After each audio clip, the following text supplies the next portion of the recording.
Hey everyone, I've given you guys time codes to navigate the content more efficiently in the description, but there are some important updates in the intro that you won't want to miss, especially if you're already familiar with permissionless blockchains like Bitcoin, for example, because although we do make comparisons between Hedera and Bitcoin during the episode, it's important to be absolutely clear that even though Hedera's network goes public today, and I discussed this during the intro, it remains a hybrid system on the permission side with a roadmap to becoming permissionless, which involves its own challenges, which we get into during the full episode. So the comparison is imperfect, and I want you guys to always keep that in mind. Hedera and Bitcoin serve entirely different use cases, and if you want to learn more about Bitcoin, I've done some great episodes on it with Pierre Richard, episode 75, and more recently with Nick Carter, a great episode on Bitcoin's ontology, number 97, so be sure to check those out as well. Also, for Hidden Forces patrons, I'm giving you guys early access to an episode that I recently recorded and which won't be released for a few more weeks, so look for that on your overtime feed. And for anyone who's new to the show, you can find out more about our Patreon subscription and about how you can support the podcast at patreon.com/Hidden Forces, where you can also get a full transcript to this week's episode, along with the show rundown. These are educational documents full of links and references to material covered during the podcast. And with that, please enjoy this week's episode.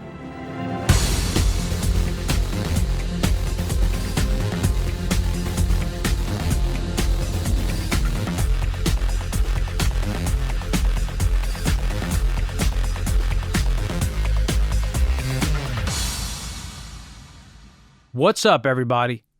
The episode you're about to hear was recorded on the 16th of May during Consensus Week in New York City. A redacted version of this episode has been available to Hidden Forces Patreon subscribers since early July.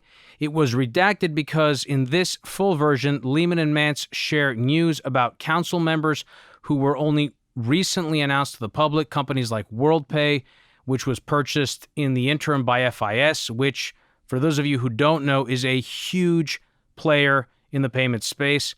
They process roughly 75 billion transactions annually and move something like $9 trillion around the globe every year.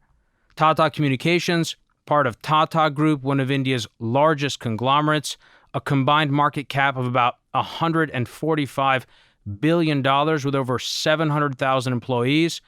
IBM, you all know IBM, one of the largest multinational corporations in the world and a leading provider of enterprise solutions, including their work with Hyperledger Fabric. But most exciting for me has been the announcement of Boeing joining Hedera's Governing Council, the world's largest aerospace company, the largest airline manufacturer in the world, and the biggest manufacturing exporter in the United States.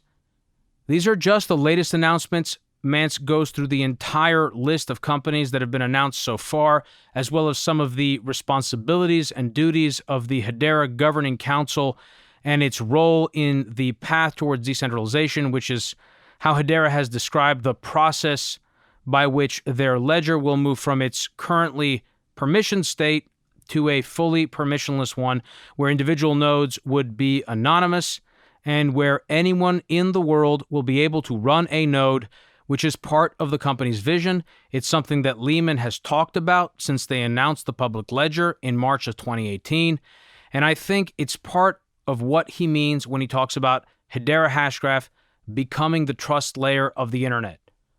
Also, as many of you already know, and as I've discussed on the program multiple times, I am a seed investor in the public ledger.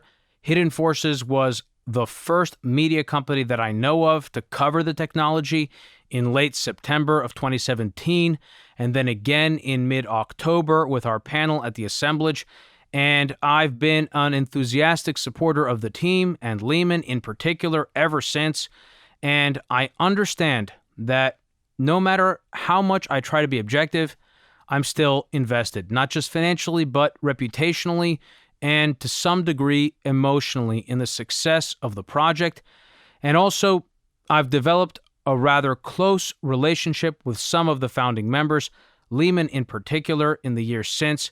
So I fully recognize it. I own it, and I want all of you to keep that in mind at all times. This is not a normal episode. It's me sharing news and information and my own personal excitement about a venture, a project, a technology that I believe in, that I'm invested in, and that I've watched grow for the last couple of years, and which I am hopeful will be able to transform a great deal of what we think of as commerce, security, and identity on the internet today.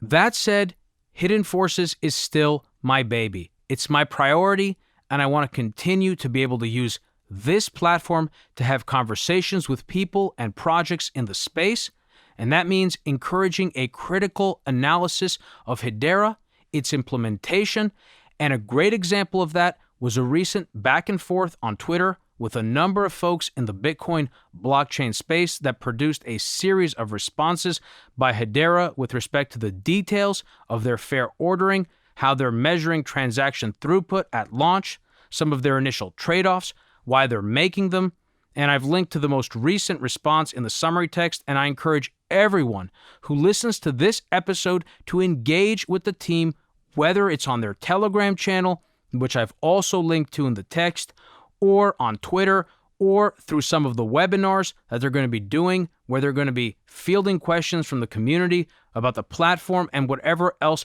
comes up in the future. Also, before I give you guys the official "this is not financial advice" disclaimer, because I've already done 3 past recordings with Leemon, 2 of them on video after the initial episode we did in September of 2017, and 1 with Mance as a panel at the Assemblage, my intention with this episode was to make it the go-to audio for anyone who is new to the technology or even for those who want a refresher. I wanted to spend an equal amount of time on the tech, the governance, and the use cases, but unfortunately we ran out of time towards the end, and I made the decision to cut from the use case section only because I felt like we couldn't afford to skimp on the tech, and even on governance, we couldn't do as much as I had hoped. However, don't despair. Paul Madsen, Hedera's technical lead, hosts a weekly podcast where he speaks with different developers and entrepreneurs who are building on Hedera and spends a lot of time discussing use cases, so you should totally check that out. The name of the podcast is Gossip About Gossip, and I believe it's available across all major podcasting platforms. Also, there are a few dozen distributed applications working on the network today, with, I am told, a few hundred more developer teams working in tow on apps currently under development. All council members will be running nodes at OA, which again is today. OA is open access. It means the network is now fully public. Anyone can join it. Anyone can use it. This also means that HBARS, Hedera's native currency used to stake nodes, conduct transactions, and make API calls, are now trading on some exchanges. If you care to learn more about that, I suggest you figure it out yourself. I am not here to shill my alt. Seriously, nothing I say here can or should be viewed as financial advice. All opinions expressed by me and my guests are solely our own opinions and should not be relied upon as the basis for financial decisions. And now, having said all of that, I am so excited to finally get to share my conversation with Leemon Baird and Mance Harmon. So, Leemon Baird and Mance Harmon, welcome to Hidden Forces. Oh, thank you. Great. Thank you. Good to be here. It's awesome having you guys here. Thanks. We're recording this during Consensus Week. Consensus just ended, as well as the other blockchain-related conferences. Yeah, Digital Asset Summit. That's right. So I want to ask you guys how those went. The reason we're recording this now is because you're in New York. You guys are based out of Dallas. I don't know that you'll be back here again before open access, and I wanted us to do this and basically talk about everything that you're going to be able to discuss once OA hits, including a lot of important council member announcements and other things as well. So first of all, what's been your impression this time in New York this week with all the events? Wow. So the activity level is really high. What's interesting is in past years, I've been able to watch some of the events, see people on stage. For me personally this year, that's been much harder. But my impression is that while in past years, there's been a lot of focus on protocols, and still there is a lot of talk about protocols. But in addition to that, we're now seeing more discussion about other infrastructure in addition to protocols, not just infrastructure that makes it possible for the industry to mature, but dApps, applications, that sort of thing. So it feels to me like even though we've been in the midst of crypto winter, there's a lot going on and the industry is moving forward, clearly. Do you think it's been beneficial that there's a crypto winter for development on the platforms? Absolutely. So Leemon and I, going back years, I don't know when we first started talking about this, but we always understood and believed that there would be a crypto winter and knew that when it happened, it would be good for the industry, right? If you look back in 2016, 2017, there were, the ICO craze. And while there were good projects, there was a lot of noise and there was a lot of fraud. And the crypto winter has began to weed that out. And those projects that are still getting the money are now the ones that have real value.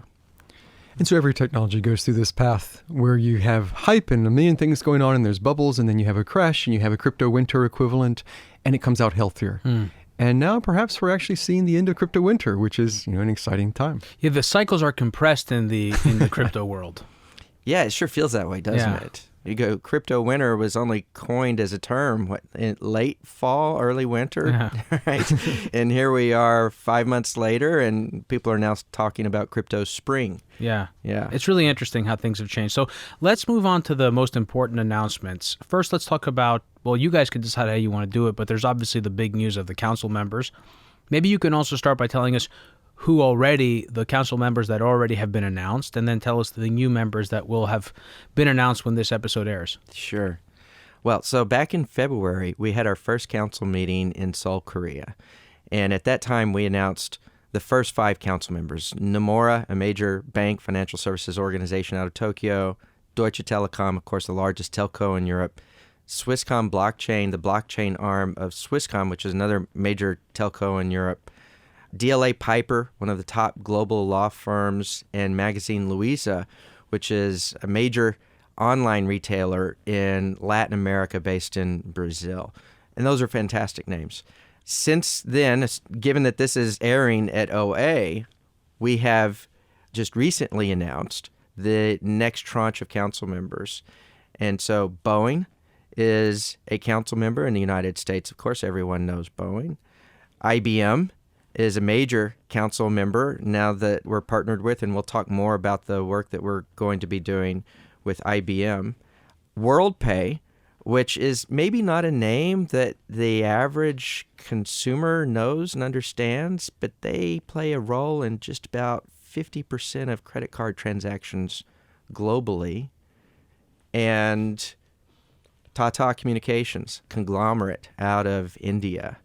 And so these are huge names. And, what we always understood was that the first 5 council members would be the hardest. Getting those first 5 would be the hardest.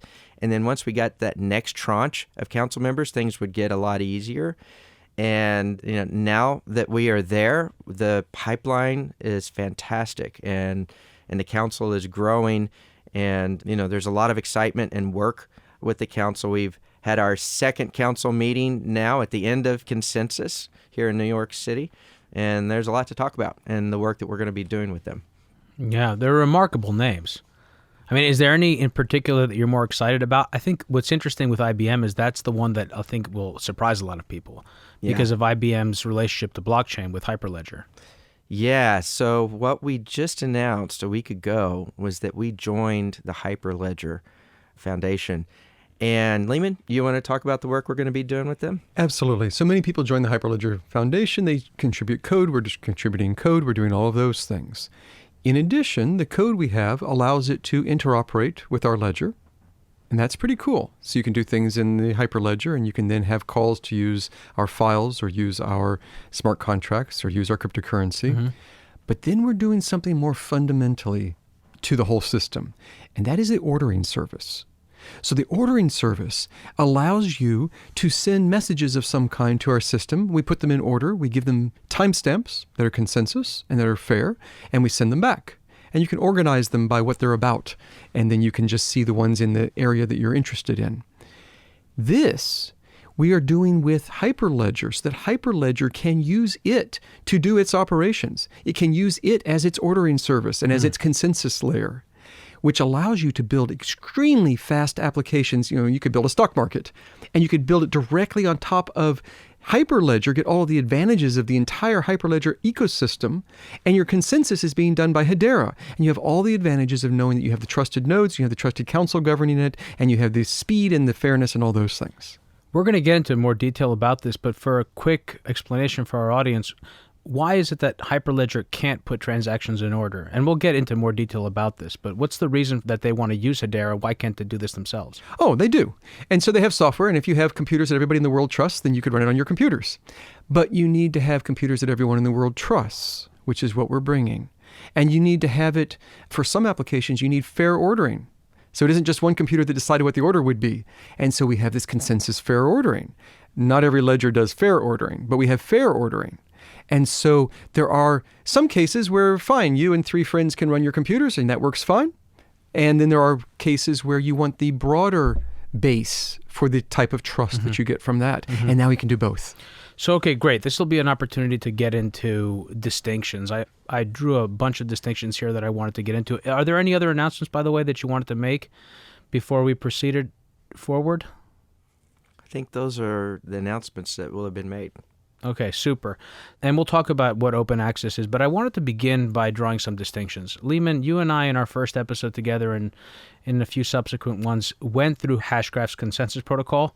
I've dubbed my first conversation with you the Hashgraph holy shit moment that I had about halfway through. I think the time was 36 minutes in or 20, something. I have it in the transcript. And it's when I realized that the events themselves functioned as the voting participants. And I realized, as I've told you subsequently, that the way I think about Hashgraph is that it answers the question of what is the minimum amount of information needed to run a voting protocol. And that, in a sense, it isn't so much that you've reinvented the wheel, it's just that you found a way to deploy a voting protocol at scale, right? And to maintain all those same security properties, which is remarkable. So there are distinctions I want to make. The first one deals with finality. And so that's a way of talking about what is the difference between Hashgraph, right, which is the consensus protocol, and we'll get into this distinction between Hashgraph consensus and Hedera Hashgraph, which is the distributed ledger technology that's built with Hashgraph consensus at its core. But this distinction between Hashgraph and Nakamoto-style consensus, which is what blockchain databases use, which is proof of work, pretty much. Yes. So that was a whole bunch of questions. Yeah. Finality means that when the ledger reaches consensus, it knows it has reached consensus. Guaranteed, we are done. As opposed to every time there's a confirmation, you become a little bit more sure, and then over time you say, well, I got 6, maybe I'm sure enough, or maybe it's really important, so I'll wait for 12, and then I'll be surer. No, with finality, there's a moment when you know for sure that it is true, that everybody will have the same consensus, that no one will change their mind, and that you're guaranteed. So what does that mean? Well, for one thing, it gives you better speed. We have finality within a few seconds. And at that point, there's no question you have it. So if I go to your store, I pay you some HBARs, you give me a product, and within a few seconds, you know that it has cleared and that you definitely got those HBARs. And then I can walk out of the store. That would be different if we had to have this probabilistic way that I just get more and more sure and it takes an hour to reach certainty. Can you explain that, though? How does that probabilistic way work? Why does it take between 10 minutes and an hour to verify a transaction on a permissionless blockchain database like Bitcoin or like Ethereum or some of these other platforms? So you never really know for sure that we have consensus. What we have instead is a chain of blocks that we're building up in a blockchain system. And people can add on to the top of the chain. They have to solve a hard math problem and waste lots of electricity to do it. So that slows them down. The whole point of proof of work is to slow it down. So hopefully we'll all end up adding them one at a time and we'll know about them before the next one's added. But maybe not. Maybe 2 people add at the same time. Even with proof of work slowing us down on purpose, we might still add 2 at the same time. And then your nice chain forks and becomes a Y shape. Well, that'd be bad. So what we then as a community have to do is figure out which of the 2 sides of the Y to continue extending. And so everybody tries to extend whichever one they think is longer. And over time, eventually we kind of start to agree on which one's longer, and that's the one that gets extended. But sometimes you might think that one is longer, and then you realize, oh, I see, everybody else thought the other one was longer, and then you have to jump back over to the other one. And you thought it was true, and it wasn't. So how long does it have to grow before you can be really sure it's true? 6? 6 is usually enough, although they've even had rollbacks of 6. And there have been attacks on other systems that have had a rollback, of vastly more than 6. And six represents 60 minutes. It represents an hour. On average. Yeah, and just to clarify a few of the things that you're saying, proof of work, besides the network layer security function that it provides, and we'll get into that between proof of work and proof of stake, it also allows for leader elections through a non-algorithmic lottery system, because blockchain needs leaders to propose new blocks, right? Because then the entire network decides which chain to build on, and that brings us back to the point about keeping the network's growth slow enough so that the network can decide what chain to build on, so you don't get a Hydra head. Exactly. You don't want a Hydra that keeps splitting faster than you can chop off the heads of the Hydra. So the way that it works is whoever solves the puzzle first gets to put the next block on. You could say that they're like a leader because they get to pick what's in their block. They could leave out your transactions. If they don't like you, you have to wait another 10 minutes and then try again. And the answer first is an uncomputable number, right? It's a number that you have to guess. It's the reverse hash. Yes, it's inverting a hash. So you just keep making guesses until you get the right answer. Did I describe that correctly? You did. Okay. You were trying to find a partial inverse of a hash. And so it's just a hard math problem that has no lottery. use. It's a lottery where you buy your ticket with electricity and a supercomputer. And so then they can have this forking thing. And so you never really know, is the chain long enough that it won't get reverted and turn stale and have to go to the other branch? But with voting algorithms like what we're using in Hashgraph, then it's just there's a mathematical proof. Once I have a certain amount of information, I know for sure we have consensus, period. We're done.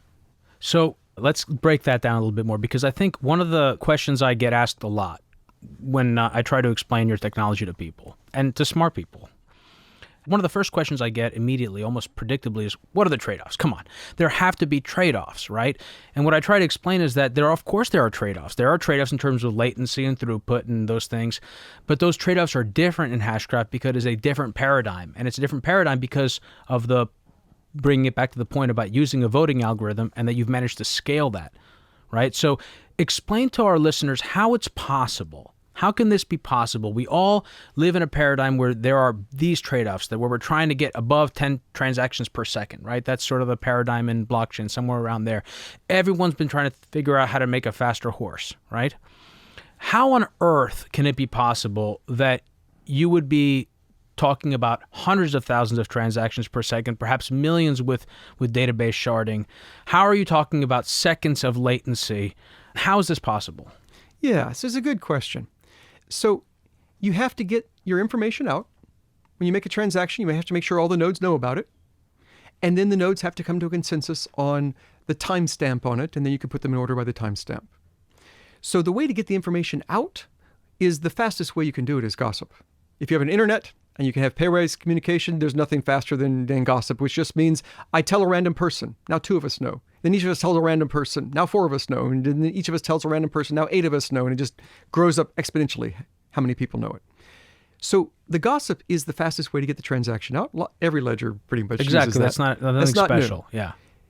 Then the hard part is, how much talking do we have to do to get to consensus? Or do we have to solve a really hard math problem to get to consensus? Turns out, back when you were doing the gossip part, if you just added 2 hashes to each of your messages, if every time I send a message, I make a little note of what the last message was that I created and the last message I received. That's it. Tiny bit of extra information on each message. Then for free now, you get a complete history of how we've talked to each other. You can see the entire history of how information flowed through the network. But if you can do that, you can take 30-year-old voting algorithms that are really strong and horribly slow and get them to run in your head without talking to anyone. So you can do a voting algorithm with no voting. You just do virtual voting. And so that's how we end up with pretty much the theoretical limit for how little information you could send out and still have an ABFT system that does this voting and has all these strong guarantees, because you're doing it all in your head based on your knowledge of the history of how we talk to each other. And that's what the Hashgraph is. It's the history of how we talk to each other. So let me see if I can try to break that down even further, and you can let me know if I have it correctly. Normally, all the information that's normally gossiped represents some amount of information, right? That all the nodes on the network have at any point in time. And if you wanted to run a voting protocol, you'd then have to cast votes across the internet. And that would be a tremendous amount of information and overhead bandwidth, all that stuff, right? What you're basically saying is you came to a realization that all of the information needed to run a voting protocol is almost all already on the nodes on each node of the network, and that the only thing they needed was an additional amount of information represented in the hash graph that's generated using these two hashes, and which is basically a genealogical tree of the network's communication. And if you have that hash graph along with all the information that already needed to be gossiped, each node on the network can independently run a voting protocol where they virtually represent the other nodes on the network and cast votes. That's it exactly. But no votes are actually cast. So there's actually no voting happening. There's no actual voting. We never send any votes over the internet. So the whole world of this for the last 30 years has been debating, is this an order n squared algorithm, or order n cubed algorithm, or order n algorithm? Yeah, we're in order 0 in that part. So when I say that to people, I get blocked sometimes. Oh, I know. So I get blocked sometimes on Twitter. So the truth is, if you want everyone to know the transaction, you have to use enough bandwidth to send everyone the transaction. Mm-hmm. And gossip is the best way that we know to do that. Humanity, the best way we know to do that. If you add this tiny bit of information, the two hashes, now you have a complete history of how we talk to each other. And it just turns out you don't actually have to send any votes at all over the internet. You now have enough information in the hash graph, in that history, to do everything, and you're done. And on top of that, you guys can do fair transaction ordering. So how are you able to order transactions? So what we're discussing here is that you can process a tremendous number of transactions in a very short period of time, which means that you're competitive with any major payment processors, right? Or clearinghouses or whatever. Yeah. But how are you able to put transactions in order? And why can't blockchain put transactions in order? So blockchain puts transactions in order. Whoever wins the lottery gets to put a block on, and they are the king. They get to decide whether your transaction goes in or not. And maybe they don't like you, or maybe you didn't pay them enough as your bribe to get put in. And maybe you'll have to wait a long time till someone takes your bribe and gets put in. There is a leader. There is a king that decides that. It's a leader-based system. Well, that's proof of work I was just talking about. Then there's things called leader-based systems, which are even worse. One king is king for multiple blocks, maybe. Right. Or maybe they take turns. Maybe each block comes from one person, but the leaders take turns. But even in a permissionless database like Bitcoin, there needs to be a leader elected at some point in order to put together the next block of transactions that the entire network decides to build on. Well, we don't talk about leader election in Bitcoin. What you talk about is that whoever was able to solve that puzzle is able to put on the next block. Right. But what's in that block? Hey, it's all up to them. They get to choose. In fact, there have been protocols that have seen, half the blocks are empty because you can make more money by churning out blocks than actually putting stuff into them, which is ridiculous. But what we have has no leader. Think about it. Because of the hash graph, because we're putting in these hashes, we see the history.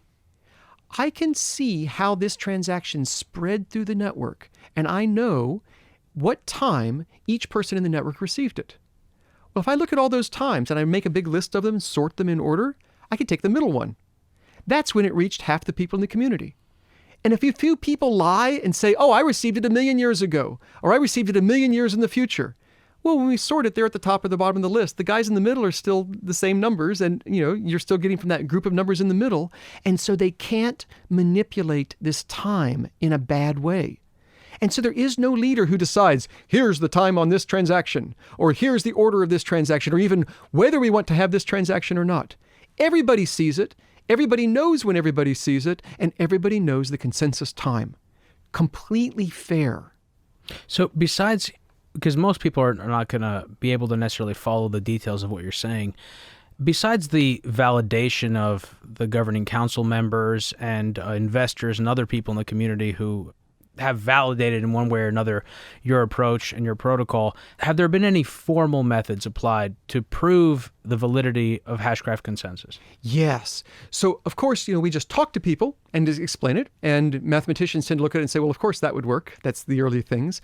Then we wrote a math paper that has an extremely detailed math proof that proves that it's actually ABFT and does all these things that I just said. Asynchronous Byzantine fault tolerant, which is the most secure you can get as a consensus mechanism. It is. It's the most secure you can get. It guarantees that you have finality. It guarantees that only a small group of people can't do any harm, even if the bad guys control the internet, even if they can DDoS people and shut down computers with distributed denial of service, DDoS. Right. And just to clarify for those who don't know already, Bitcoin, contrary to what some people think, is not even Byzantine fault tolerant. And by Bitcoin, I don't mean just Bitcoin. I mean any permissionless blockchain implementation that exists currently is not BFT. None of the proof of work systems are BFT. Right. Right. Proof of work is a different paradigm that would allow it to be It's probabilistic BFT. consensus, which is why it's not BFT, right? Right. So you never have finality. You also don't have the strong guarantees. There's all sorts of reasons. If the bad guys can control the internet, then they can actually manipulate things in really bad ways with Bitcoin. I mean, they can shut down every computer on the internet except one, and that one gets to be the leader for every block. So to bring it back to what we were discussing. So to bring it back to what we're discussing. So we have this math proof that it is ABFT that has the strongest kind of security that you could. Better than just BFT. It's ABFT. And then we went beyond that. So you can download that. The paper's years old. You can read the math proofs. But what we did... You're talking about the Swirls white paper? Yeah, the Swirls white paper. That's 2016? Yeah. 2016. You can go read that. But what we did is Carl Crary, associate professor at Carnegie Mellon University. Say that name again? Carl Crary. Great guy. He spent the time to create a COQ proof. Now, COQ is a program that allows a computer to check math proofs. Because, even humans make mistakes when they're checking math proofs. He wrote this all up as a COQ proof. So he basically translated it from human language into computer language, and the computer checked the proof and said it is correct. And what he wrote up is also downloadable from the website and has been for a long time now. And so you can download that, you can look at his thing. And so we've gone beyond this. So we had an idea that was cool, but then we did the math proofs, and then we wrote it up as a formal math proof, and then we've actually done the formal methods, which means having a computer able to check the math proof. How long did it take him to translate it? He is a master at this. I can't believe it. It only took him a few months. There are only a handful of people on the planet that are good at COQ. I personally, as a computer scientist, think that formal methods like COQ is the future of computer science. And it is really rapidly growing right now. But at the moment, there's only a few people that are true experts in it, and Carl is one of them. How long does it take for the computer to check the proof? A fraction of a second. I guess I just wanted to point out how stupid we are. Humans are very stupid. We actually just did an episode. I just recorded one. It'll be out long before this comes out, dealing with the evolution of prediction science, essentially. But it focused a lot on machine learning and the challenge of moving into a world where machines increasingly provide better and better predictions that we are increasingly less and less able to understand. So the methodology behind those predictions, Oh, that's true. Neural networks. I used to do that a lot. I did that for years. Yeah. So I don't have to tell you. So this is a big deal. The fact that you've done a COQ proof of the consensus protocol is nothing to sneer at. It is nothing to sneer at. And how different is this approach to what we have in this community currently, in this industry currently? Oh, this isn't the way it's done. It's not done this way. The way it's done right now is mostly you make up a protocol and you have no math proofs, or you prove things that don't actually prove security. Some protocols have a math proof that they're BFT, but they're not ABFT. And then as for doing formal methods, almost nobody goes that step to prove the formal methods. And honestly, I think it's the future of computer science. Everybody's going to do this in the future, but right now it's really hard, and so only a few people are doing it. But we've got to do it. Computer programs have bugs. Our algorithms have bugs. Protocols have bugs. People find these bugs all the time. We've got to fix it. This is the only future. It's interesting. I don't know if either of you have heard this, but I had an episode that I did with Cal Newport, the computer scientist from Georgetown University, whose specialty is consensus. We had a conversation about, he apparently had been in contact with you by email, I suppose. I don't know if you remember this, but he mentioned that he had been in touch with you and that he had come across the Swirls white paper, and he was excited by the prospect of someone from academia like yourself coming into this community, because he was talking about how the academic community had sort of, in a sense, fallen behind in terms of the implementation of much of the work that had been done for decades in academia. And he actually referred to you as a Rosetta Stone for consensus, which is very funny.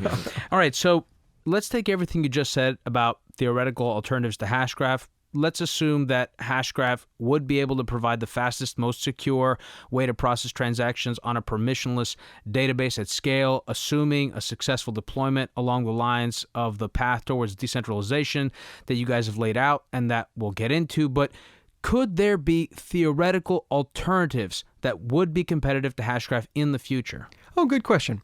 So first of all, if you want the trust of a ledger, you have to have a number of people involved. You have to have more than one computer involved. If you don't need that kind of trust, use a server. Don't use a ledger. Don't use a blockchain. Don't use a permission distributed database. ledger. Just use a permission database. I mean, why not? If you trust the person running that ledger, that database, just trust them. But if you want to have distributed trust, then you have to have a number of people involved, and they all have to see this transaction that we're getting consensus on. So the bare minimum bandwidth that you need is you have to at least make sure that that transaction gets sent to everybody. So either you send it to all the other computers, or maybe you send it to one who sends it to one who sends it to one, and it eventually gets to everybody. Gossip is very efficient. So, theoretically, could you use less bandwidth? Well, not if you wanted everyone to get the message. You had to send the message to everyone, or send it to people who send it to people. But the total bandwidth used by the network, you can't get less than that. You can add on these 2 little hashes to get the hash graph. Even theoretically, you can compress those down. So it's just a tiny bit of effort. And then our voting protocol uses 0 bytes. I don't think you can reduce it below 0. A little bit hard to go negative. So your contention is it would be very difficult to provide a faster solution that is this secure at scale for consensus on a permissionless database. Nope, you can do it. You can. Yep, you can beat it. Here's how you do it. Now, the way that you beat it is that we've already got the bandwidth down as small as I said, if everybody needs to see the transaction. But if you really want to go to scale, what you do is you do sharding. And so the only thing better than a single shard doing this is you have a bunch of shards. Then you get the really interesting question. What kind of security can you ensure for the big system? Having each little shard secure, does that make the big system secure? So let's stop 1 second and tell people what database sharding is. So what we're doing, and sharding is a word from databases, as you pointed out. It's also used in the blockchain world and in the ledger world. So DLTs shard the same way. The idea is that we have all of these distributed nodes, these computers running our ledger. We're going to break them up into groups. And we'll only give your transaction to one group, all the nodes in one group, as opposed to making every single node in the world look at your transaction. And if you do really good sharding, as opposed to saying a ledger with side ledgers hanging off, but if you do truly decentralized sharding where every shard is sort of equivalent, then when your cryptocurrency account could be stored by any of the shards. Any one shard could have it. If you store a file, it'd be stored in any one of the shards. But within the shard, every computer has it. That's how you get the trust. Mm-hmm. Then the question is, well, can you make that secure? And it turns out that if you don't have finality, it's really hard. Why? Because a shard is going to have to take the word of another shard and believe it. But when do you believe it? You have to be 100% sure. Well, if you don't have finality, you're never 100% sure. And so then your uncertainty exponentially grows if you have to have one shard trust what another shard said about what another shard said. So what you're saying is if an application is running on top of the database, the larger network, and it needs to be able to reconcile computations that have happened across different shards, that you need to have finality within each shard in order for that to happen? You have to. Imagine Alice wants to give some money to Bob. Who's Alice? Alice and Bob are just two random accounts. It's a term used in computer science to describe. Yeah, you're right. In computer science, it's always Alice and Bob and Carol and Dave, and it goes back to a movie title. Yeah. A, B, C, D. They always start with the letters of the alphabet. So if I ever use examples, it's always Alice and Bob because I taught cryptography as a professor for years, and it's always Alice and Bob and Carol and Dave. So go ahead. But not Eve. We don't like her. You know what Eve does? No, I don't. She eavesdrops. Is that a joke? No, it's actually what's used in cryptography. That's so funny. I didn't know that. Yeah, okay. Anyway, so if Alice and Bob are two just people who have accounts on the system, they have cryptocurrency, Alice wants to send Bob some, but they're stored in different shards, then the shard that has Alice is going to say, hey, Alice is now sending some HBARS to Bob. Trust me, Alice has enough. She didn't just do a double spend. Okay, but if you don't have finality, you only sort of trust. So now what do? You put the money into Bob's account, but only a little bit trust that Bob has it? And then you have a further, now we have to get consensus on whether Bob got this transaction or not before he spent. And so then it compounds. No, you really need finality. And you need ABFT if you want it to be hard to shut down. You really need ABFT within each shard. And then it turns out you can do sharding. So, and then this brings us back to the point that you made earlier, which is that in current blockchain databases, you don't have finality, it's probabilistic. And so you're basically compounding the security issues that you face on one database across all the different databases that you have, because now you don't have finality on all these different ones. You've got it. It's logarithmic. If you want to do, yeah, it's terrible. So if you want to do sharding right, you have to make sure you get it right inside of a shard, which means you need finality, you need ABFT within each shard. Mm-hmm. Then you can do it right for sharding.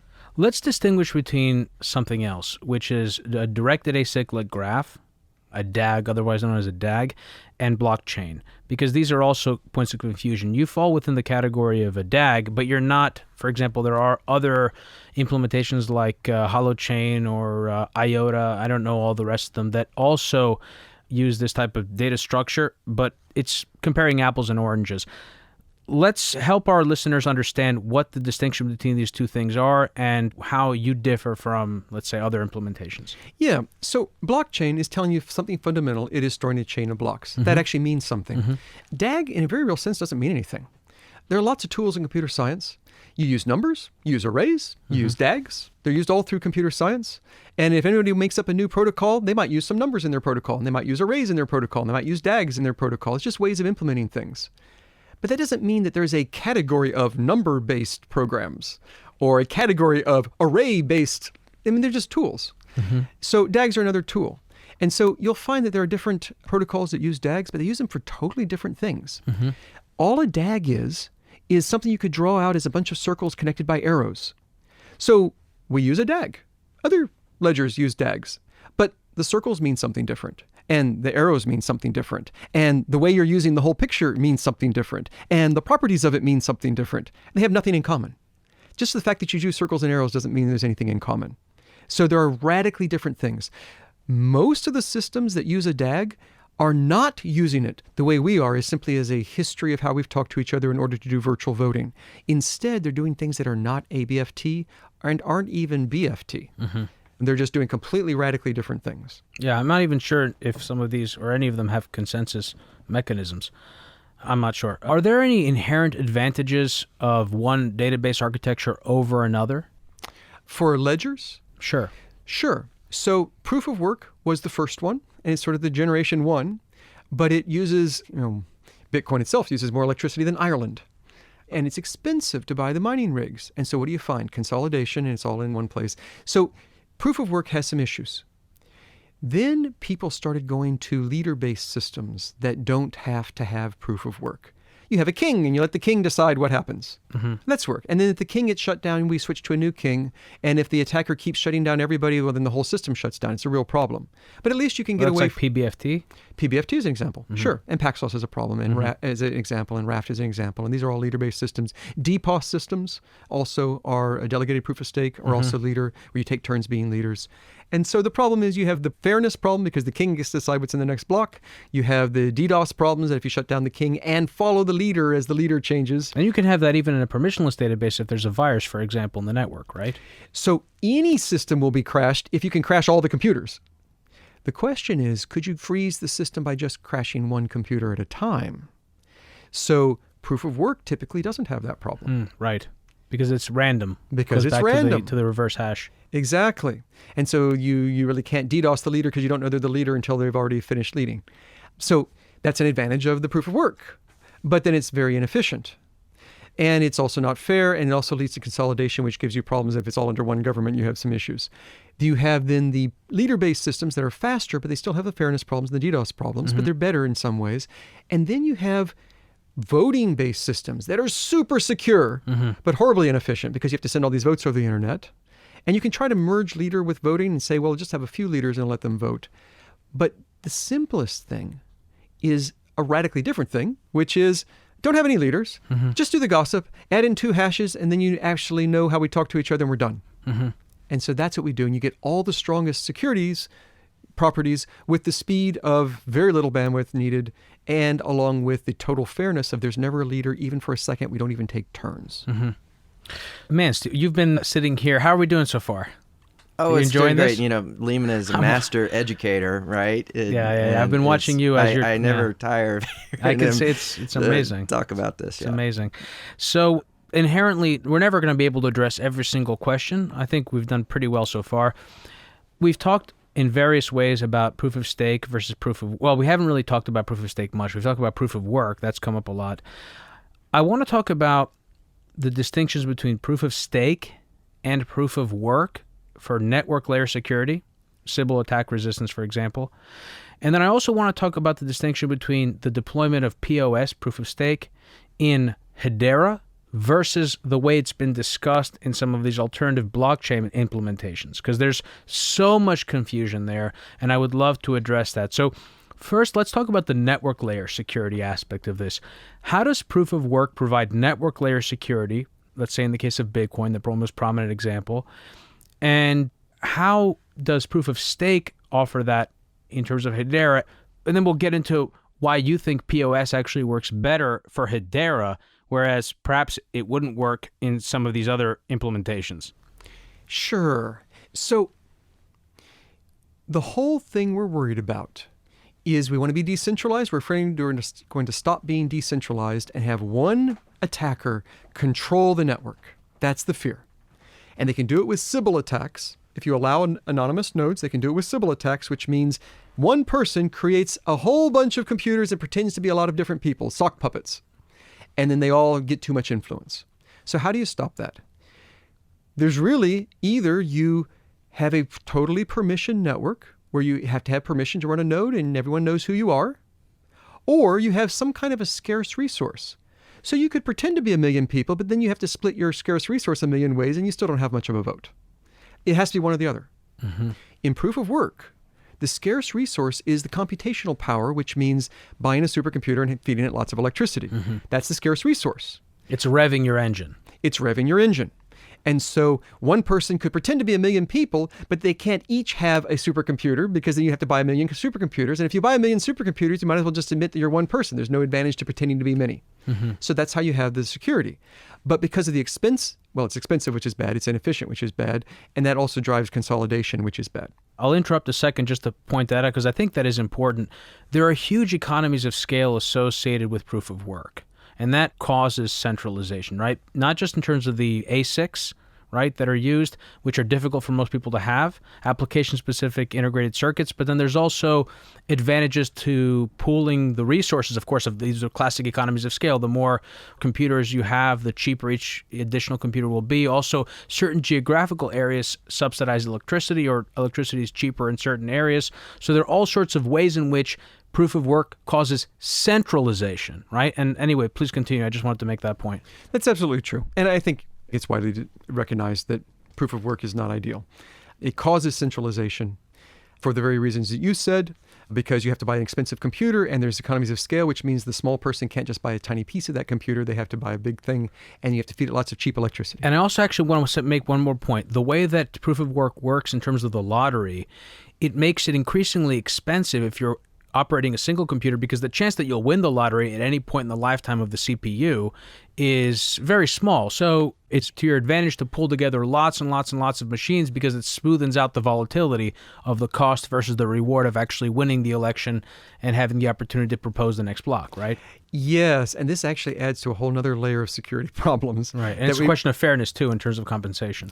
Exactly. So if you said, I will make some money, but I only get paid once every 10 years with my computer, even if on average I make enough money to justify doing it, I won't do it. Mm-hmm. So what do? Well, I get in a pool with a bunch of other people, mm-hmm. and we all agree, well, whoever wins, we'll share with everybody. Yeah. But how do you know that I was actually mining while we were running? I get my share if you win, but how do you know that I did my share part of the free riding problem? The free riding problem. And it gets even worse when you have forks that use the same protocol, because now I could pretend to be part of pools of different protocols and I'm actually going back and forth which one I'm actually doing the hashing on. Mm-hmm. And so then you have all sorts of questions. How do I prove that I tried to solve the problem and failed, as opposed to I spent my time on somebody else's network and I still want to get paid? Mm-hmm. So there's all sorts of issues that happen with that. Pools are not ideal. With a proof of stake system, which I'll explain in a second, you can just get paid every day. You don't ever need pools. I like not having pools. Mm-hmm. Pools, it's much cleaner not to have pools. It's much more decentralized. Mm-hmm. I mean, by definition, a pool is some guy is running the pool and it's becoming more centralized. Yeah, absolutely. So you have problems across the board. So we have to have a scarce resource. If your scarce resource isn't going to be electricity and supercomputers, what will your scarce resource be? Well, it can be tokens of some kind. So you could use the cryptocurrency itself as the stake in the network. Or you could use something else as stake. But it has to be something that is widely spread mm-hmm. out mm-hmm. to stop the Sybil attack. Mm-hmm. And it also has to be valuable enough or somehow hard enough to transfer that one attacker can't get all of it. Mm-hmm. Because then they would dominate and destroy you. So I think the world as a whole is coming to the understanding that proof of work was a great V1. Great generation one. But now we need to move on to something else. Proof of stake is sort of a catch-all term that basically covers everything that isn't proof of work. And that's really the way to go, is that you want to have a proof of stake system. Okay, so you asked about our proof of stake system. Hedera Hashgraph is proof of stake. That's good. That allows you to spread out and become decentralized and have anonymous nodes. You don't have to worry about Sybil attacks. You have proof of stake. But of course, you always have then the chicken and egg problem. You can't have a secure network with anonymous nodes until you have the widespread valuable stake. But you can't have the widespread valuable stake until you have a working network that everybody's using. So it's a chicken and egg problem. How do you solve that problem? Here's how you solve that problem. You create a council that everyone can trust, that can run the system, and then you go starting with just a few computers run by them, which then expands to computers run by people we know, which is permissioned but broader, which then expands to anonymous nodes. Anyone can run a node, which now is permissionless. And so you have this continuum of building up to that. You have stake from the beginning. You have coins from the beginning. And over time, they are spreading out. People are using them around the world. They're buying and selling them. They're using them on the network. They're becoming more valuable as the network itself becomes more valuable. And it becomes valuable because of all the things built on top of it. And so by the time you have spread out to anonymous nodes, the Sybil attack is not a concern. So I want to get into more detail here because I have a lot written out about proof of stake and the way the voting works and everything else. Before we get there, and we've done a good job, I think, so far, really hitting on all the points I've written down here, I do want to clarify for those who don't know the distinction between permissioned and permissionless. We might have actually touched on it already. I mean, we definitely touched on it, but I don't know if we were clear about it. And the difference between public and private networks. And then also perhaps a little bit between distributed and decentralized, because those words get thrown around a lot. So maybe we can start with public and private network. Hedera is a public network as opposed to a private network. What is that distinction? Yeah. So public and private refers to who can use the network. Permissioned and permissionless says who can run the network. And so we have in Hedera a network that is public from day one and becomes more and more permissionless over time. So it starts off with just a handful of nodes that we're controlling. That's permissioned. But then it evolves to have more and more and less control over who's doing it until it's random, millions of random people around the world who are running nodes. They don't have to say who they are. They don't have to tell anyone who they are. They just say, I want to run a node. They can stake their stake, and they can run a node and they influence the consensus and they can make up shards and all that stuff. So there is this continuum that you go from. You could have private versus public. Both are useful. We are public, purely public from the beginning. And then you have permission versus permissionless, and we're on the path to allow that to happen as the stake allows it to be done securely. All right, so great. So here we are now. We're on page 4 of my rundown, path to decentralization. That's what you're talking about. It's the path from a permissioned network to a permissionless network. And that brings us back to proof of stake and why this path is necessary. So let's go back to where you were before. We were talking about proof of stake and how that works on Hedera. Let's get back to that. Can you explain how POS works, and then we'll continue along this conversation? Sure. So POS works by the nodes help in the consensus, and the amount of weight they have in the consensus, the amount of influence they have in the consensus is proportional to how much stake they have. So if you spread out the stake, everybody has sort of equal weight, and as long as not too many of them are bad, we're okay. It is inherent in the math that if the bad guys work together, so you really have one bad guy, one attacker, and they have a third of the stake, then they can do bad things. They can corrupt the whole network. And this is inherent in every system. Even systems that say we have a 51% attack, they do have a 51% attack, but they also have a 34% attack if you have firewalls, if the internet is controlled by the attacker too. And some systems actually have a firewall around the country that it's mostly inside of. You can have this problem. Stake refers to financial stake, right? It's the 100% of the stake of the network is equivalent to the market capitalization of the network. For what we're doing, yes. We're using the HBARS as the stake, and that's the most common thing. Typically in a ledger, you use the cryptocurrency as the stake. That's a common thing. Theoretically, you could do something else, but that's what we use. And so it has to be spread out, but it also has to be hard for one bad guy to get them all. And so that means they have to be expensive enough that one bad person couldn't get them all. And so if we just released all the stake on day one, it is entirely possible that we would have whales. And you have the Gini index that says to what degree do you have whales? And it's entirely possible that the whales could get a third of all the coins that are in existence. And if you have a fixed supply of coins, they never get any more. Once a whale has a third of all of them, you're kind of out of luck forever. On the other hand, if you have a fixed supply, we have a fixed supply of 50 billion coins. There'll never be more HBARs. But if you release them slowly over time, okay, on day one, maybe a whale gets a third of all the ones released on day one. But that doesn't mean they're going to continue to be able to do this over time as it grows, as the price of the coins or the total value of all the circulating coins, I should say, goes up.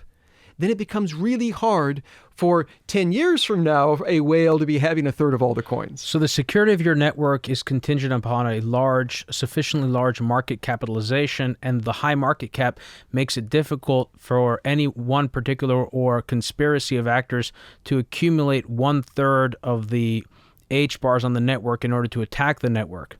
That's exactly right. And we don't have to have it on day one. We just have to have it by the time we have those anonymous notes. Yeah, so you have to be super careful Yes. about how you release your HBARs into the market, and this is the explanation for why you have elected to follow the release schedule that you have. Exactly. So most people don't publish release schedules for their token. We've done so for the whole 15-year period because we think it's important. So it's a 15-year release schedule. It is a 15-year release schedule. That's a long time, Leemon. And it is linear. Yes. I thought about it. It made me feel old when I thought about how old I'd be when it'd be done. Oh, I know. No, seriously, we're trying to... It's short compared to Bitcoin. Serious. Not really, because Bitcoin's not linear. Yeah, it takes 100 years to get that last Bitcoin. Yeah. But right now we're already, 21st of the way through it. Okay. But it is important, and the reason, obviously, Yes. I knew the answer to this question, but Yes. the reason I wanted to make the point is there's a good reason why you're doing this, because there's always, we know this, there's FUD, there's all sorts of misinformation in the market, and one of them is this idea that somehow, in fact, one time I mentioned this on Twitter and I explained it, and someone said, yeah, sure, that's really the reason. But if your objective was somehow to make a quick buck, you wouldn't want to release these over 15 years. You'd dump them into the market as soon as you could, make your money, and close the scam. Of course. Our goal is to build a 100-year company. This company is going to be around for 100 years, and to build a ledger that will be around for 100 years. We want this to become the infrastructure of the entire planet for generations to come. And we're serious about that.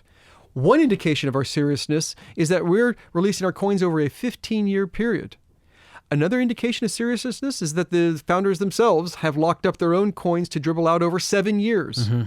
You know, in your typical scam, rule 1 of Scam 101, don't dribble out your profit to yourself over 7 years. Yeah. In fact, the majority of our coins are after year 5. Well, I mentioned at the beginning of the intro of the show that I'm an investor, and I'm more than happy to have lockups because I think that what's most important is that this be successful. Do you envision this being the next layer of the internet? It is. So I absolutely do envision that. The bottom layer of the internet just gets bits to move around, but the layer on top of that creates trust. And we need to have that. And so I absolutely do see this as the trust layer of the internet. It would be cool if we had time towards the end to talk a little bit more about how the internet protocols allowed for decentralized or disintermediation of the communication layer, and that this sort of does that for being able to say something about that communication in a trustless, decentralized way. Maybe there's a better way to describe it. We'll see if we can get into that. Did you want to make a point, Leemon? Actually, I see you want to make a point. I do. It's probably worth it. Well, I don't know. So this is not the whole internet. You do not want the whole internet to be a public ledger. There's a room for private ledgers as well. Well, it wouldn't work. I mean, in some cases... Some things are private. Yeah. Some data is private. Yeah. Which is why we're doing the ordering service with Hyperledger to allow you to have private networks and public networks, but more importantly, have them work together. And so the stuff that should be public can be public, and the stuff that should be private can be private. That's the future of the internet. So at this point now, I've got 3 more pages here, and I think we're going to end up having to jump around because the next point I wanted to discuss, and it maybe we can try to discuss it a little bit here, and then we can move forward, because I had a section around network protection. And one of the things I wrote down here are theoretical attacks. For whatever reason, I kind of get off on thinking about this stuff. And you guys do proxy staking, for example, right? Now, there's an example of how, let's say your market cap is $100 million. Not only is it would it cost you at least $33 million to get a third. But as you get closer to that number, the market is a dynamic system. Market participants see that the price is going up. They're going to start speculating that something's happening, and they want to pile into HBARs, and that drives the price up higher. It's very difficult to corner the market. I think the Hunt brothers got something like 10% of the silver market, and they, that was a big deal. And there was Fisk and Gould with trying to corner the gold market in the like 1870s or something. So it's extraordinarily difficult to corner a market, and the reason why is because it becomes incrementally more difficult. People see that the price is rising, and they pile in. But you guys offer something known as proxy staking. So first of all, let's discuss that, because we didn't get a chance to discuss that, and then we can use that as an example of ways in which theoretical attack vectors open up for economy-based systems, and how you deal with those and how you will deal with those in the future. Yes. So the proxy staking allows you to take your tokens and choose nodes you think are reliable and going to be around for a while, and say it gets credit for my HBARS. It gets credit for my cryptocurrency in the consensus algorithm. So, first of all, you want to proxy stake to somebody who's not going to shut down, because if they shut down, you don't get paid. So you have motivation to try to find nodes that are reliable, that are being up reliably. Maybe they've been up for a long time, because that has greater indication of reliability. And then people be proxy staking to those nodes. But they can't have too many people proxy staking to one node, because there's a cap. And so you'll end up spreading it around the nodes that you believe are reliable. So you could imagine an attacker is going to try to stand up lots of nodes to do an attack on the network. First of all, on day one, no one's proxy staking to them. So maybe they have a multi-year attack plan where they stand up these nodes and build up a reputation, each of the nodes building up its own reputation separately. This is difficult. This is a long time, and they have to convince lots of people to do it. And there has to only be one attacker doing this. If you've got 4 attackers doing it, we don't care, because none of them is going to get a third of the proxying. You'd need to be something like a credit-worthy borrower with a long history and a great credit, where you'd be able to leverage up tremendously. That's one way to sort of describe it. I know it's not borrowing exactly, but it's borrowing goodwill or borrowing your reputation or something. Yeah, it's manufacturing reputation. So it's a reputation-based system. But the idea is basically that you wouldn't need to actually purchase the HBARs in the market. You'd actually be able to borrow them, basically. Well, you're not borrowing. You can think of it that way. Yeah, someone you're is not exactly it to you for that borrowing purpose. them. Yeah, right. It's not exactly borrowing. Well, I should say another thing also. Another way in which I don't literally communicate this, but metaphorically, it's an imperfect metaphor, is another aspect of this is I talk about taxi medallions, because you can own a taxi medallion and not operate a taxi. You can own HBARs and not operate a node. You can allow someone else to operate that node. True. So what you are doing as an ordinary person proxying your coins is you're helping the network be reliable by figuring out which nodes you think are reliable. And you can look at their reputation. There can be online reputation things. In addition, you don't have to make all those decisions yourself. I imagine lots of people will be writing wallet software, and they can help you out. And they have even more motivation to do even more good on this. Now, if there were only one wallet software company in the world, then, of course, they might be able to redirect lots of people, which would be bad. But we expect a huge ecosystem You're of this. purposely introducing competition into this market so that it can evolve. Exactly. We have competition at every level. So we have competition among the nodes, trying to be reliable so that people will proxy to them. We have competition among the people, trying to decide which nodes they want to proxy to. We have competition of the wallet developers with each other, and then they can help people proxy, and they can maybe have defaults for proxying, other ways to monetize proxying. And again, it's okay to have attackers. If you have 4 giant attackers, they can't do any harm at all. You have to have, one big attacker that gets a third of everything. And so we have multiple layers of protection here. And this is why we don't say that proxy staking gives you a payment that's just a handout. We say you're actually earning it by making the network better. And it's actually true. The people doing the proxy staking are making the network better with no risk. And I've got to talk about this. You asked what's the difference between different staking systems. We have no bonding, no slashing. Let's talk about what those words might mean. If you want to stake coins because you have a node, or you want to proxy stake coins because you like getting paid to proxy stake, you can do so. And as long as the node is running, it gets paid once a day. And as long as you're proxy staking to someone who's running and they're not over the limit, the cap, you get paid once a day. You do not have to freeze your coins and promise not to spend them. At every nanosecond, you can spend all your coins if you want. HBARs. Your HBARs. Yeah. Yeah. You can spend them anytime you want. You can spend all the HBARs in your account at any moment, and you simply don't get paid anymore after you spend them. The same HBARs that are being used to create network layer security to stake the system are also being used in order to conduct transactions and pay fees, etc. Exactly. At the same time, the same ones. At the same time, and you don't have to color them differently. You don't have to say, I'm setting these aside just for my proxy staking. No, just put them all in your account. Proxy stake all of them, and then whenever you want to buy something, just buy it. Mm-hmm. Whenever you want to do a transaction, use this to do the transaction fees. You don't have to set them aside and bond them. Mm-hmm. Even better, there's no slashing. Mm-hmm. If you do something evil, we're not going to take away your coins. Mm-hmm. And a lot of systems, what security they can get is based on, well, we'll slash people and that will motivate them to not do anything bad. And then you have to say, well, did you slash enough to stop them from doing something bad? Maybe they could make enough by doing something bad to pay for the slashing. But we say, well, no, it's inherent in the math. You can't do anything bad until you get a third of the coins. Period. But how does that also how does slashing address, what if your computer was compromised and there was a virus running which was conducting an attack and it was using your computer and your stake without your intention? Yeah, as long as it's less than a third of the coins, it has no effect. Yeah. No, I just meant in terms of the slashing. I don't see how that necessarily would be helpful. You're right. Let me say what you just said, because it's a really big point. People say, if a rational economic actor has their coins at risk, and if they do anything wrong, I will take away their coins, that will make them not do anything wrong.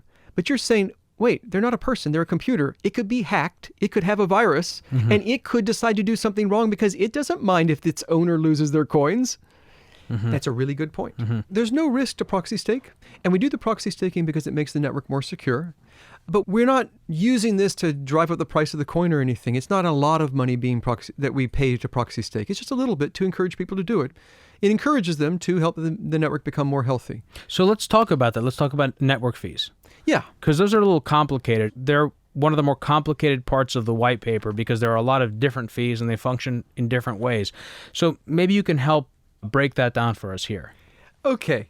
So for geeks that are interested in the details and the guts of the system, it's really complicated and there's lots of reasons for all the parts and we can talk about it. But for users, it's actually very simple. Whenever you do a transaction on the network, you pay a fee. And if you want to know how much your fee is, the SDK tells you. If the SDK has built in the ability to figure out how much your fee is for a given transaction. Or if you're using a program, the program can be telling you how much your fee is going to be. In fact, we even have this great tool that is, it's a web page that you go to and it shows you what your fee will be for a transaction. You can describe the transaction. It tells you what the fee will be. And you can say how many of different types of transactions you're going to do. It has almost like a shopping cart where you say what the transactions are and how many of each one you're going to do. And it tells you what your total fee will be. It's a beautiful tool. And so transaction fees are really simple. Tell us your transaction, we tell you what the fee is. Under the hood, as a mathematician, I love all the complexity. And as a computer scientist, it's just really cool. But it's simple for the user. So maybe also the more important point is that fees are extraordinarily low. Yes. And this is why microtransactions are possible on the platform. Exactly. If you charge a fee of $1 a piece or 10 cents a piece, you can do something useful. But if you charge a fee for a fraction of a cent for each transaction, it opens up new kinds of things that you can do. You can do things like surfing the web and paying a fraction of a cent to read each web article that you're reading and not have advertising, not have someone spying on you. But you can only do that if the fee is a fraction of a penny. If the fee was 50 cents, you can't do that. So we have extremely low fees for that reason. And it's because we can do payments very fast. So we can afford to charge a very low fee for each payment. So just in the interest of time, let's actually go to governance because I want to make sure we hit on this before we possibly run out of time because I got you guys for another, 30, 40 minutes or so. Mance, maybe this question is directed at you. Top level, how does governance work on Hedera Hashgraph and how is it different than, let's say, other platforms? And why is that important? Sure. Well, let's start with the other platforms first, right? When we talk about governance, what do we really mean, right? In our case, what we're referring to is the body of decision makers that are deciding on what features to add to the platform. When do those features get released to the network? What are the fees that are charged for the use of the services? What are the rates paid to those nodes in the network that are processing the transactions? Those are the kinds of decisions that we're referring to when we talk about governance. When we look at Bitcoin, for example, there are a dozen core developers that are making decisions about what the features should be.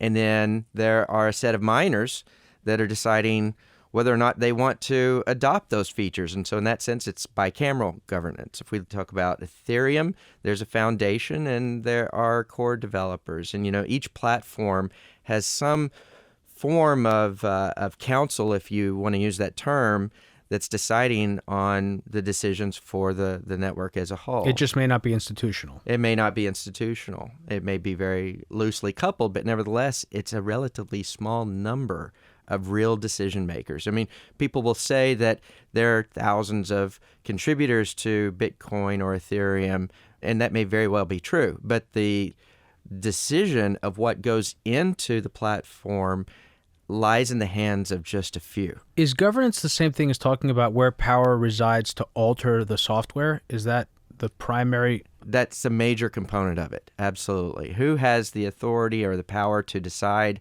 what the, quote, product roadmap is going to be for the software that enables the network? So in our case, what we've done is we've just recognized that fact publicly. We've recognized that there always is a decision body, and we've deliberately made the decision to try and create the most decentralized governing body of any of the public networks. And so what that looks like for us is a council of 39 global organizations, blue chip organizations that are trustworthy. They have great brand respect by their markets, and also some of the largest companies in the world. Some of them which we mentioned at the top Some of the ones that we, show. Yeah, exactly. The ones that we talked about at the beginning. And they're chosen across 18 sectors of the market. We want full representation from all the different markets in terms of what the product roadmap should be. And then also they are geo-distributed. We're not pulling members just from a certain jurisdiction or a certain geography. We want a global representation. And then finally, they're term limited. We don't want a council that is stagnant. We want a council that is dynamic. And so these council members can serve up to 2-3-year terms for a max of 6 years before they have to rotate off the council and they're replaced by somebody else. And Can they come back on at some point? Theoretically, but the reality is that if we're talking about 18 sectors of the market, today we have two telcos. And there are a lot of telcos that have an interest in participating. And so over time, it's possible that, there may be a telco that leaves the council and ultimately comes back. But, we want a dynamic representation across the industries. Is the desire for industrial distribution across all sorts of industries, geographical distribution, and of course the term limits, is that because you feel that Hedera can offer solutions for all sorts of industries across all domains, and you want to be able to get that level of representation and stakeholdership in a sense? That's absolutely the case. It's also that plays into it. We want the platform, the features in the platform to be the right features that support general purpose use cases across industries, not for a specific sector or a specific market. And so we want that broad distribution of representation. It's also the case that we have a council and we don't want the council members to be aligned in any sense, motivated to collude. Mm-hmm. And so it's far less likely that the council members would collude or sort of form, constituencies within the council to try and have more influence than they ought if they're cross-sector and geo-distributed and distributed through time as well. So this increases the trust in the council itself by structuring it this way. The council members come to decisions through supermajority voting? Oh, well, there are a range of decision categories. The simplest is 51% vote, and in some cases, it's a supermajority, and in a few cases, rare cases, it may be, a unanimous vote that's required. So what are some of the more important things that the council can do? And then what are some of the things it can't do that are important to note here? With obviously understanding that we can't go through everything. Yeah. So here's an example of something that would be really hard to do and we would highly discourage. we have minted 50 billion tokens. Mm-hmm. And it has been our intent from the very beginning that that does not inflate. And if it were the case that some council members thought that it should inflate or that we should mint more tokens in the future, that kind of decision would take a unanimous vote. But if we're talking about what are the next features that should be included in the platform, well, they're actually committees that are structured to deal with every part of the organization. There's a tech steering committee, for example, and council members that have technical expertise will likely contribute at the tech steering committee level. There's a legal and regulatory committee, for example, same deal there. The committees will make recommendations to the council of various forms, and the council will then vote on what those committees recommend. So, I mean, hypothetically or theoretically, the council can do anything they want. Mm-hmm. Practically, the council is incentivized to do what's in the best interest of the network and disincentivized to do what's in self-interest. So let's talk about that a second, because this is a really great point. Because also in Bitcoin, theoretically there is a fixed supply, but of course it can also be changed because it is software. But the security and confidence that the market puts in Bitcoin's price is born out of a culture of crypto anarchism and an ideology, an Austrian hard money ideology at the core of the developer community in Bitcoin. In terms of Hedera, certainly it's obvious to me why you would want to limit supply, because first and foremost, you want a high market cap because you're motivated to have a high market cap, and you're also motivated, interestingly enough, to have as equal distribution as possible of ownership of stake, because that maximizes the security of the network, right? So what would be potentially a motivation to increase the supply of HBARs? So frankly, I don't think there is one. I think that it is, so the traditional answer might be, well, if people need more coins just to do an economy, you need more coins, but these are almost infinitely divisible, right? You can go down to 100 millionth of a coin. So that argument wouldn't apply. Or maybe if, let's say, one of the council members or a group of council members wanted to give themselves new HBARs, right? That's where it would make sense. So there you're embezzling. So here's what goes on. I mean, that's basically what we're talking about. Right, yeah. So that's why we've structured it in such a way that it is extremely hard. Mm-hmm. The council has to agree to change this bedrock commitment that it has made. But now wait a second. This is a commitment that Hedera has made to the world. We're going to stay at 50 billion. We're not going to do more. Mm-hmm. What is the reputational cost to all these giant companies of trying to do such a thing is enormous. And you have to get them all to agree to it. And they're all in different countries and they're all in different sectors. It would be harmful to all of them. And they would have to all agree to harm themselves in this way, to break our promises in this way by doing inflation.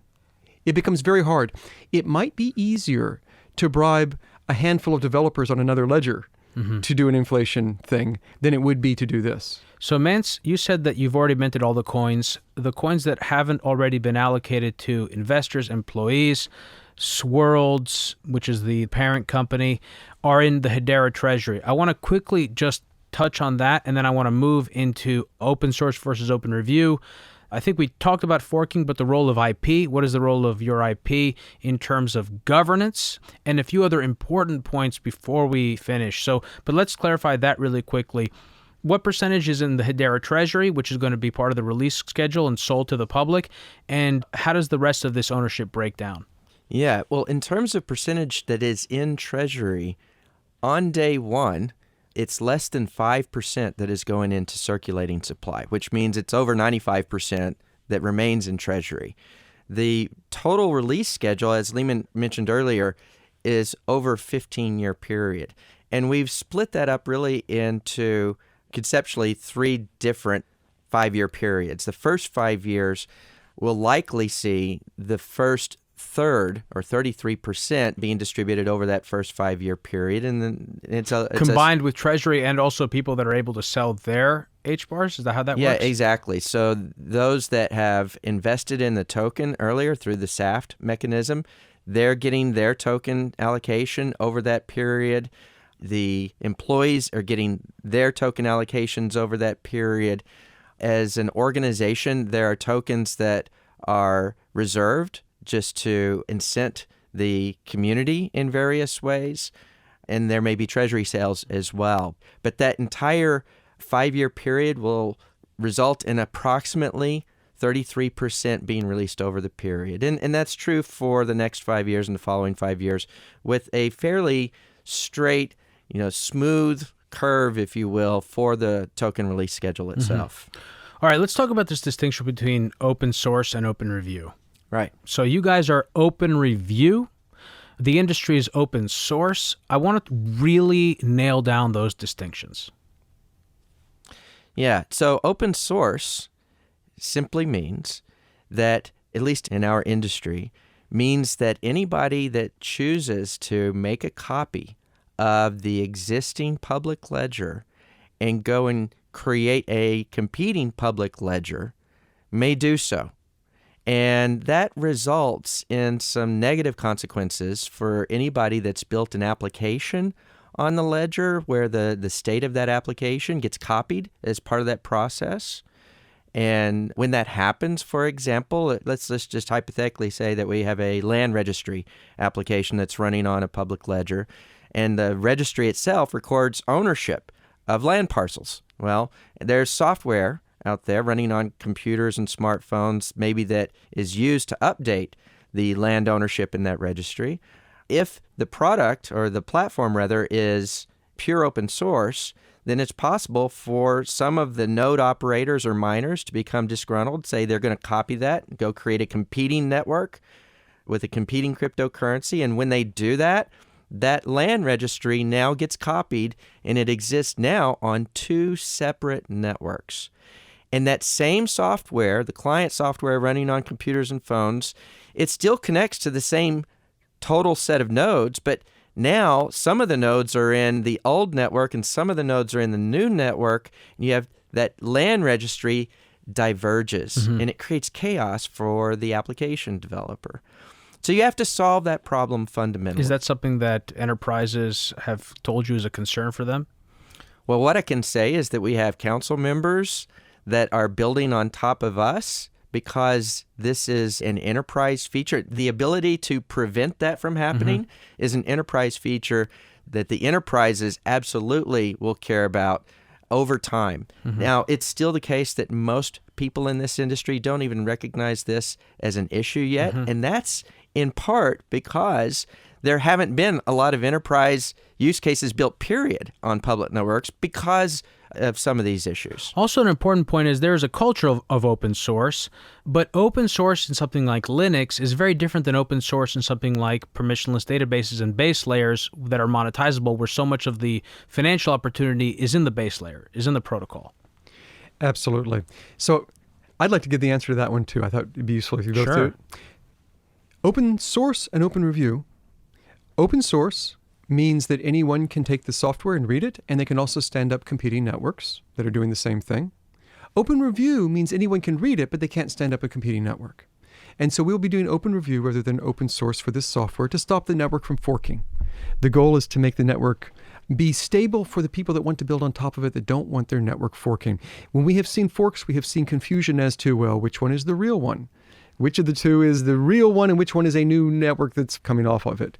Which one is the ledger that's just sort of the new upstart? And it's not always obvious which one is the real one. It isn't obvious which one people should go to. If you have software on your phone that goes to the ledger to get information, it's not clear which one to go to. So one of the mechanisms that we're using, one of several mechanisms to stop forking or to combat that, is the open review rather than open source for the ledger software itself. On the other hand, we're open sourcing lots of stuff. We're open sourcing the mirror nodes. Anybody can run mirror nodes. We're open sourcing the software that does the wallets on iOS and on Android. We have a Chrome plugin that lets your browser actually let you browse websites and pay for articles. We're open sourcing that. And we have a WordPress plugin that allows you to monetize your own site. We're open sourcing that. So we're doing lots of open source. The SDKs have some open source versions, but we're not going to open source the core network. We're going to open review it. And that's so important, though, because I really, really, really want to drive home what that is. Because, some of these words, they have strong values associated with them. And you are as open can be. There's nothing that's not transparent. People can copy and recompile your code. They simply can't legally redeploy it. In fact, they can illegally redeploy it, and the only reason they can do that is because it's openly accessible. For example, Apple's an example of a very closed ecosystem, right? Not only is it a black box. In other words, you cannot see, you don't have access to Apple's code. But Apple also prevents companies from developing on their platform without a license. Same thing with Sony PlayStation, for example. Strong amounts of control.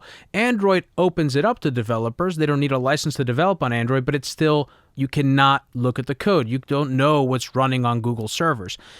For you guys, it's wide open. It's there for anyone to see. It's full transparency.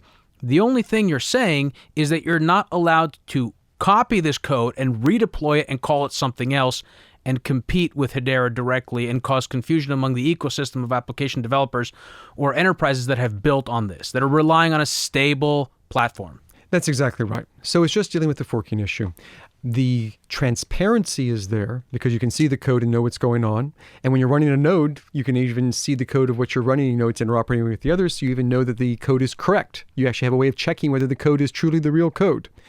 You can build on top of us with a dApp or whatever without talking to us. You just, any anonymous person can create a smart contract and deploy it to the network. And anyone can write a program that uses the network for cryptocurrency or for files. So there's transparency there. There's openness to allowing people to do that. We have all these tools to build on us that we are open sourcing. And we're trying to have as much transparency as possible in the process to hold the council accountable. And that's part of the reason you trust the council is because they care about their own reputations. They don't want to do something nefarious because they'll get caught immediately. Mm-hmm. So unfortunately, we're speeding up along this way. I would like to spend more time in each one of these points, but just given the amount of time we have, I want to ask one more important question, then I'll let you guys add anything else you want to ask about governance before we move into application development, because I want to get into the stuff for the devs. World governance, that's my subtitle for it, but what I mean is, how would you respond to a legitimate question, which would be, you've got 39 multinational corporations? Is this just some kind of corporate multinational power grab? How do we know that this is not some sort of multinational corporation supplanting national governments and that this is what Hedera will evolve into, whether intentionally or unintentionally? This is not a multinational corporation grabbing power because it is balanced by 38 other multinational corporations. Or how about this, a potential cabal of multinational corporations? This is a really big cabal. It is a bigger cabal than the cabal that is running some of these developers that run some of these other ledgers. No, the goal here is cabal implies some very close buddies that are very closely aligned. That's why we have the decentralized council. They're on different continents in different industries with different interests. Mm-hmm. So they can collude with various things, but to a large degree, they're balancing each other with checks and balances. Plus, we have the transparency. Even the meeting minutes get published. Total transparency. The code can be seen. You can see what they're doing with the code base. If they do something truly nefarious, like inflate the money supply, the backlash to them will hurt substantially. And again, it's not like they're all in the same industry and they're, in smoke-filled rooms doing backdoor deals. These are people spread around the planet. They're east and west. They're northern hemisphere and southern hemisphere. They're different continents and they're different industries. That's a good point. Actually, this brings up another question that I have further along, which has to do with you guys have taken a squeaky clean approach from the very beginning, and you've actually generated a lot of backlash among the community, which had become accustomed to this ICO model, which also, of course, ironically, is the source of so many scams. Your approach has been the opposite. You have at every turn sought to minimize risk of regulatory backlash or doing anything that would put you under a negative spotlight. I think the reason for that is obvious. I know it, and it's because you from the beginning have felt that you've solved consensus and that you have, as Leemon said, a platform that you want to be around for centuries, decades if not centuries, and you didn't want to F it up, I think is a simple way to put it. Just talk to me a little bit about the approach you've taken in order to be regulatory compliant at every turn and your relationship, Hedera's relationship to governments, and how you see that platform fitting into all of that. Yeah, well, there are two parts to that answer, right? One is our posture as it relates to the regulators when going to market with this global network. And then second is what we've built into the network itself that is intended to make it possible for the regulators to be able to do their job. And so when we started all of this, it was recommended to us by a lot of people that we not be domiciled in the United States and that we not sell tokens or SAFs to U.S. citizens, et cetera, Because of the regulatory unclarity or ambiguity in the United States, we decided to take exactly the opposite approach. And it's for the reasons that you've already articulated. And that is that if you're wanting to build a 100-year company, then the decisions that you make are very different than if you're just wanting to make a bunch of money in the next few years.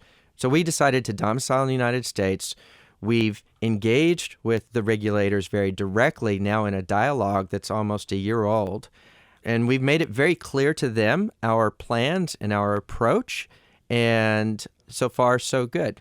We're going down a path that appears to be the best path that we can take at this moment in time. We haven't had any negative feedback from the regulators. And so that's been the posture, and it has everything to do with the fact that we're wanting to build a company that's going to be around for 100 years. Second, we also recognized that in the platform itself, there needs to be a capability or a feature set that makes it possible for the regulators to be able to do their job.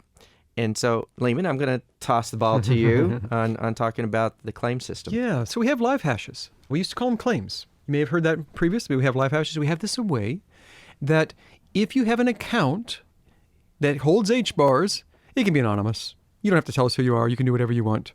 And if you want to go spend it at a store or you want to transfer it to a bank, as long as the store and the bank are okay with it, you can do so.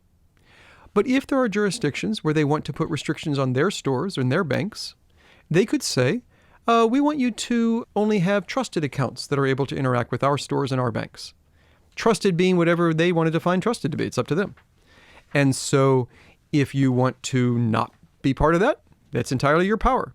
If you want the power to convince them that you're a good person, then you have the power to do that. And it allows you to attach things to your account that give it some kind of authentication. We don't get involved in what the authentication is. We've just made mechanisms where you can do the attachment. Mm-hmm. And so you can have certificates that show something about yourself, maybe a lot or maybe a little bit, but enough to convince the bank or the store in that jurisdiction that it's okay in that jurisdiction to do business with you.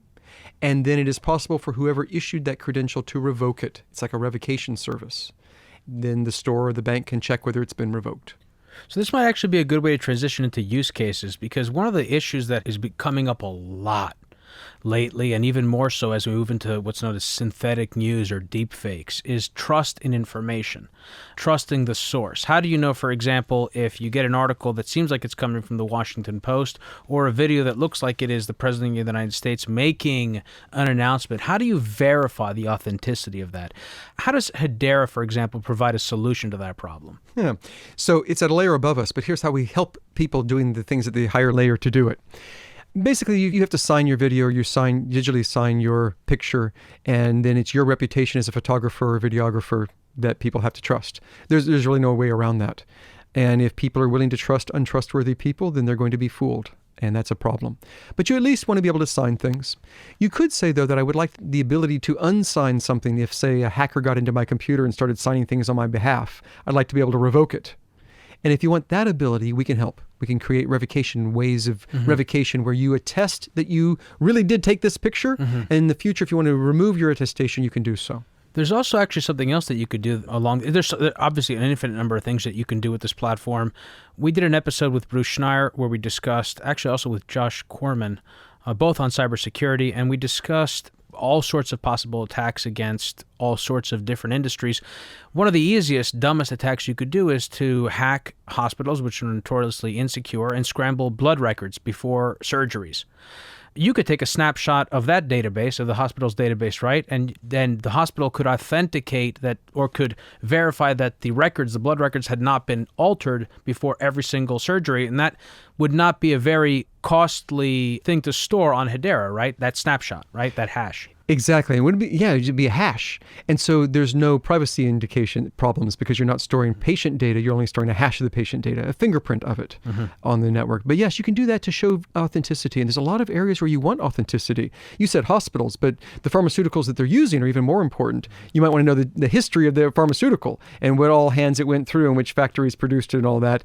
All of that can be stored in the ledger, or a hash of it can be stored in the ledger, or a combination. So we're running out of time. I did, you guys know this, I also was an advisor for Helix, which is an accelerator that seeded 10 different projects that were building applications for Hedera. I've seen some really amazing, interesting projects, some interesting applications, some of which will be ready to go on day one.